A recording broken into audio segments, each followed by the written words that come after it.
Écoutez, madame, le député, c'est le représentant du peuple. Affaibli des lois. Le groupe parlementaire, c'est l'ensemble des députés.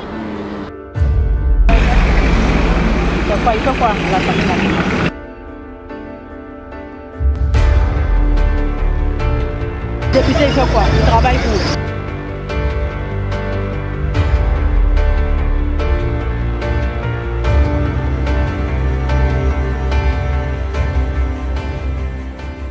Je pourrais dire que la loi, c'est déjà une règle qui régit la société. On s'entend sur un principe et puis bon, on dit bon, à partir de ce moment-là. Alors pour moi, la loi, ce sont les textes qui régissent un pays. Et les fondements, surtout les fondements, les règles de vie d'un pays. Et elles se votent souvent aussi par, comme on l'a vu tout récemment, les référendums. Et aussi, la loi peut aussi être soumise par nos différents députés. On ne peut plus faire ceci, on peut faire cela, et ça devient une loi. Que chaque citoyen doit respecter. La loi, c'est vous respecter la loi. Les députés qui représentent le peuple, ce sont eux qui font la loi. Bon, la loi, pour moi, c'est un assemblage de règles. Bon, pour moi, la loi, c'est l'ensemble des règles établies par l'autorité pour pouvoir emmener les citoyens à marcher selon la droiture. Puis ils envoient ça envers l'Assemblée, puis l'Assemblée valide ça. C'est pour respecter. Les lois sont votées à l'Assemblée nationale. C'est l'Assemblée qui représente la population, le peuple, voilà, qui vote, je peux dire, à leur place. Et elle est adoptée de manière unanime. Et maintenant, si le président de l'Assemblée nationale atteste que ça peut passer, là, elle est soumise maintenant au président de la République. Et puis bon, confirmée pour que ça puisse passer de manière officielle pour être appliquée. La loi permet à la nation, aux hommes qui la constituent, de ne pas s'égarer du droit chemin. Et ça permet donc aux individus dans une nation de savoir bien se comporter. La loi est votée en Assemblée nationale. Et pour voter, il faut qu'on s'entende.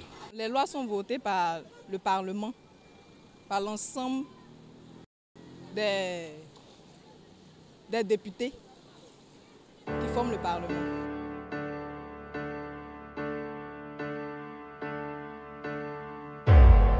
Vous avez parlé du contrôle de l'action du gouvernement, mais après quel temps l'Assemblée nationale peut-elle contrôler ou bien a le devoir de contrôler toutes ces actions de nos gouvernements? Alors j'ai envie de dire immédiatement. Immédiatement, parce qu'il y a un certain nombre d'outils, on va en parler tout à l'heure, qui permettent aux députés d'être continuellement après le gouvernement pour s'assurer que l'exécution des programmes, des yeux des lois se fait correctement, se fait à bon escient, se fait au bénéfice des populations. Mais il y a un type de contrôle, par exemple, qui ne s'opère qu'une fois l'an et qu'on appelle le règlement des comptes de l'État. Le règlement des comptes de l'État, c'est-à-dire lorsque on vote le budget de l'État, par le vote du budget, l'Assemblée nationale donne un certain nombre de moyens financiers au gouvernement pour travailler. Et une année après donc la mise en œuvre du budget, le gouvernement est obligé de venir devant l'Assemblée nationale pour rendre compte de l'utilisation qui a été faite des fonds qui ont été alloués. Et ce contrôle-là, il s'opère de concert avec la Cour des comptes. Donc il y a un organe judiciaire qui est là et qui aide l'Assemblée nationale à assurer ce contrôle sur l'exécution des fonds qui ont été mis à disposition au travers du budget de l'État. Donc ce contrôle se fait une fois par an. Mais pour revenir à votre question, il y a des outils qui sont mis à la disposition des députés pour que, au jour le jour, ils puissent assurer le contrôle de ce qui est fait. Alors je vais peut-être essayer de les parcourir un à un. Par exemple, le député, au travers des commissions permanentes, peut assurer ce qu'on appelle les missions d'information. Donc les missions d'information qui sont un moyen qui est mis à la disposition des députés donc au travers des commissions, pour se rendre sur le terrain, pour aller contrôler la mise en œuvre des projets, la mise en œuvre des programmes. Pour donner un exemple, lorsque un certain nombre de routes ont été refaites, sinon faites aussi, à l'occasion donc de la session du président Ouattara à la magistrature suprême, les députés ont pu se rendre sur un certain nombre de chantiers de routes pour aller s'assurer de la qualité, déjà de l'effectivité de la construction des routes, et puis surtout aussi de la qualité de la construction de ces routes-là. Et cela a abouti, et on va en parler tout à l'heure, à ce qu'on appelle une question au gouvernement qui a été posée ici et qui a permis aux députés de recevoir le ministre des Infrastructures économiques. Lorsque, par exemple, après la crise post-électorale que nous avons connue, l'université a été fermée pour engager un certain nombre de travaux. Après la réouverture des universités, les députés ont pu se rendre à l'université pour aller s'assurer de l'effectivité, de la qualité des travaux qui ont été faits pour que l'université puisse se réouvrir, aussi bien dans les amphithéâtres que dans les cités universitaires. Et l'Assemblée nationale, au travers de ces commissions, a mené plusieurs de ces contrôles. On est allé, par exemple, dans les prisons pour aller s'assurer de la dignité des conditions d'incarcération des prisonniers, par exemple. On est allé dans un certain nombre d'hôpitaux pour aller s'assurer, par exemple, que les antirétroviraux pour les personnes atteintes du VIH sont effectivement disponibles et sont effectivement servis aux populations. Donc il y a un certain nombre de missions comme ça qui sont organisées pour que les députés puissent se rendre compte de ce que le travail est en train effectivement d'être fait et d'être bien fait par l'exécutif. Donc ça, ce sont des missions d'information. Le but de se rendre sur le terrain. Je ne parle pas de missions de terrain, mais c'est des missions d'information qui se rendre. Et les conclusions qu'ils recueillent servent à venir informer l'Assemblée nationale pour que l'Assemblée nationale aussi puisse réorienter ses actions par rapport aux dotations budgétaires, par exemple. Mais l'Assemblée nationale peut aussi, et ça on les appelle des séances d'information, peut inviter à l'Assemblée nationale un certain nombre de personnes, c'est-à-dire des dirigeants des programmes de l'État, des directeurs d'administration, des directeurs de sociétés d'État, pour venir devant l'Assemblée nationale et puis rendre compte de la gestion du département qui leur est confié. Donc, les séances d'information sont organisées régulièrement ici à l'Assemblée nationale pour que les responsables de nos administrations viennent expliquer aux députés le travail qu'ils sont en train de faire et comment ils sont en train de le faire. Je me souviens, la dernière fois qu'on a reçu quelqu'un ici, par exemple, on a reçu la ministre Kandia Camara de l'Éducation nationale dans le cadre d'une séance d'information vraiment au début de la législature passée. Dernièrement, après la mise en place de la haute autorité de la bonne gouvernance, on a reçu ici le secrétaire général de cette institution pour venir expliquer aux députés le travail qui est fait au sein de cette institution. Et comme ça, on a même reçu ici une association africaine de lutte contre la corruption pour venir expliquer aux députés le danger économique qui constitue la corruption.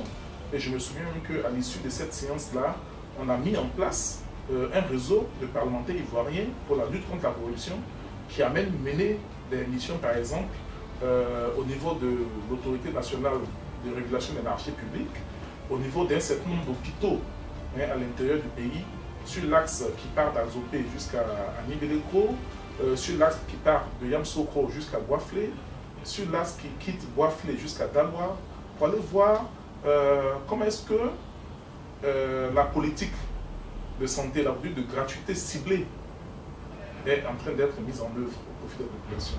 Donc voici ce que les députés peuvent faire au travers des missions d'information, au travers des séances d'information. Mais ce n'est pas tout. Il y a d'autres outils encore dont les députés disposent. On parlera par exemple des questions écrites. Le député qui sent une préoccupation sur une question peut décider par écrit d'interroger le président de la République sur cette question, pour que le président de la République lui réponde également par écrit sur la façon dont, pour lui donner une réponse sur la préoccupation qu'il a soulevée. Je me souviens par exemple que le député de Yamsokro a adressé une question écrite au président de la République pour l'interroger sur l'effectivité du transfert de la capitale à Yamoussoukro. Puisque, selon lui, c'était une promesse du président de la République que d'assurer le transfert effectif de la capitale à Yamoussoukro. Je me souviens aussi d'une question écrite qui avait été adressée au président de la République sur, par exemple, une question qui avait concerné un député qui avait été pris à partie par des gendarmes sur l'autoroute du Nord. Donc, interroger le président sur les questions de sécurité des personnalités, mais aussi de toute la population. Le député dispose aussi de ce qu'on appelle les questions orales. Et les questions orales, il y en a de deux types. Le député peut adresser au président de la République via le président de l'Assemblée nationale.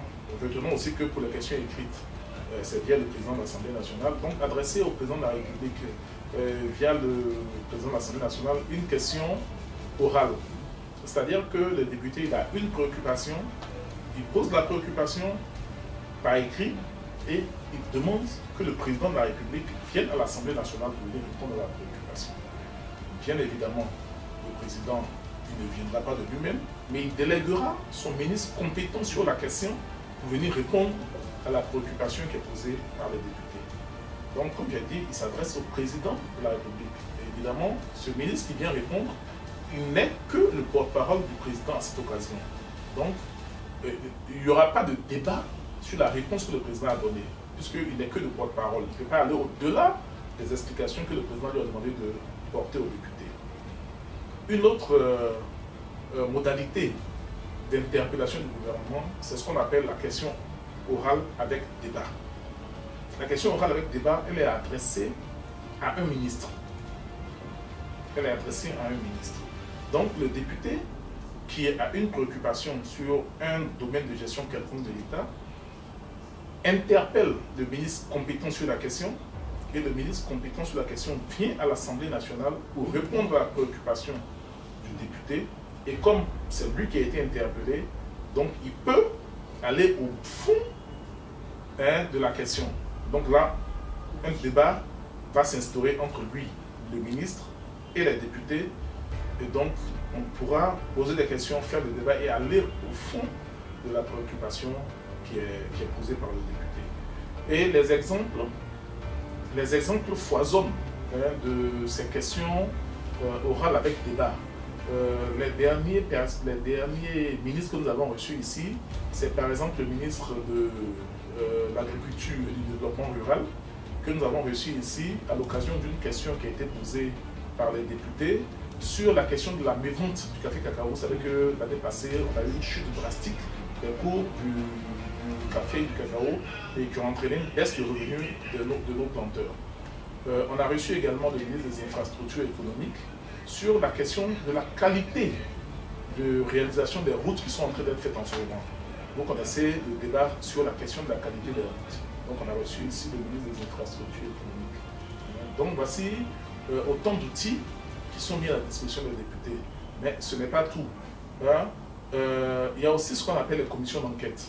Donc sur un certain nombre de questions qui peuvent sembler très graves, les députés peuvent décider d'initier une commission d'enquête.